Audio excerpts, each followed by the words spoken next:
দেশে হোমিওপ্যাথিক চিকিৎসার প্রতি রোগীদের আগ্রহ অনেক আগে থেকেই। সংশ্লিষ্টরা বলছেন, তুলনামূলক কম পার্শ্ব প্রতিক্রিয়া এবং সাশ্রয়ী হওয়ায় এখনো এর আবেদন কমেনি। সরকারি নীতি সহায়তা পেলে, বিনিয়োগ পেলে এই খাত সার্বিক স্বাস্থ্যসেবায় বিশেষ ভূমিকা রাখতে পারে।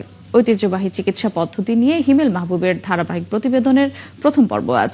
ছবি তুলেছেন আকরাম হোসেন। ফারহানা খান ছোটবেলা থেকেই ভুগছিলেন টনসিল ও সাইনাসের সমস্যায়।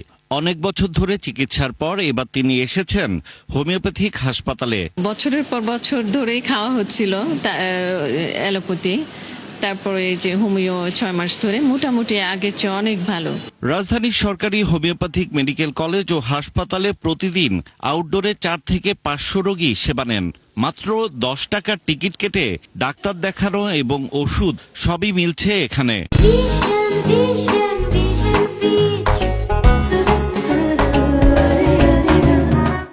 বগুড়াতে চিকিৎসা হওয়ার পর ঢাকাতে আমার মেয়ের বাসায় নিয়ে আসে।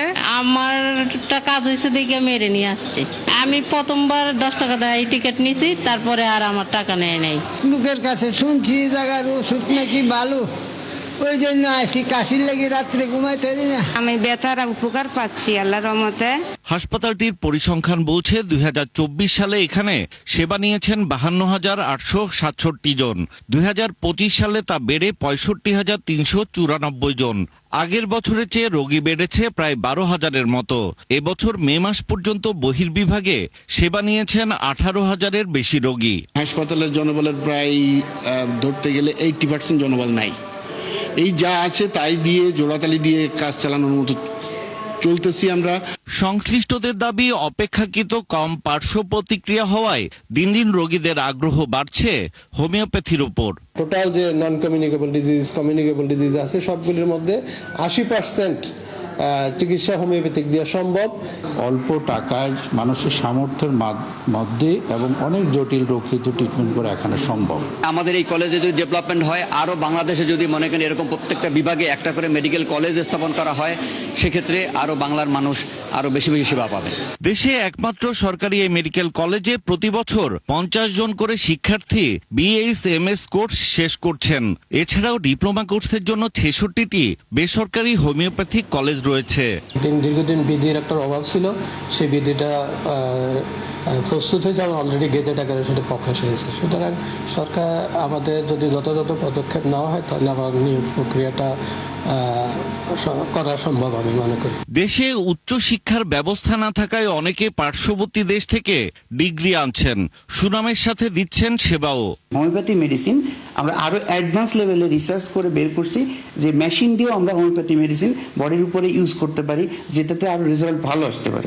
এই হোমিওপ্যাথিক চিকিৎসকের মতে, দেশে উচ্চশিক্ষা এবং গবেষণার সুযোগ না থাকায় অনেকের মধ্যে হতাশা বাড়ছে। যেহেতু আমাদের ইন্ডিয়ার মতো এত ট্রেনিং নাই, সেই জন্য আমরা পিছিয়ে যাচ্ছি। আসলে আমাদের আলাদা স্বাস্থ্য অধিদপ্তর প্রয়োজন, যারা লিডিং দিলে আমাদের সমস্ত জায়গায় সেট আপ হবে এবং সমস্ত উন্নয়নগুলো ত্বরান্বিত হবে।